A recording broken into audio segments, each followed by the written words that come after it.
place it on your leather and then you hammer it down to get your imprint.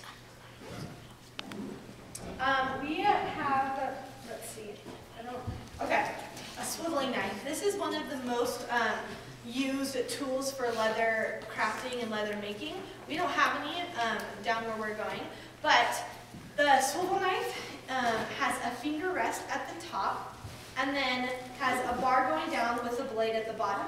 And in the middle is where you place your thumb and your middle finger. And you don't, like a knife, we normally use our whole arm to move it back and forth in order to cut. But with a swivel knife, you only twist your thumb and middle finger to make the knife move. And it creates a very precise and effective cut in the leather. And so that's one of the most well-known ways to cut leather now is using a swivel knife because it's very, very precise and it's hard to mess up with when you know what you're doing. Yes? Would it take longer than using a regular knife? A swivel knife makes it easier and it makes it quicker because a knife normally won't be sharp enough for it and it would sometimes catch on the leather or the grains of the leather, whereas a swivel knife is just a one solid cut that makes it a lot easier to use.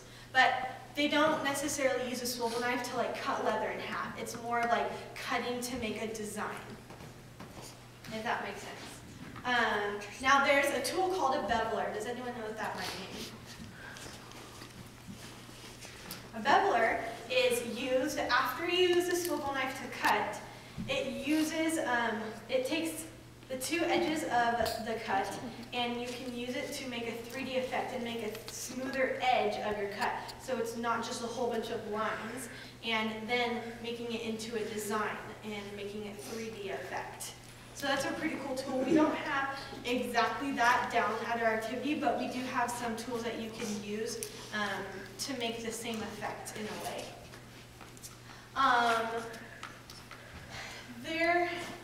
Down in our activity, we have some stamping tools that look like this that have different designs on them, and then also letters that we'll be using.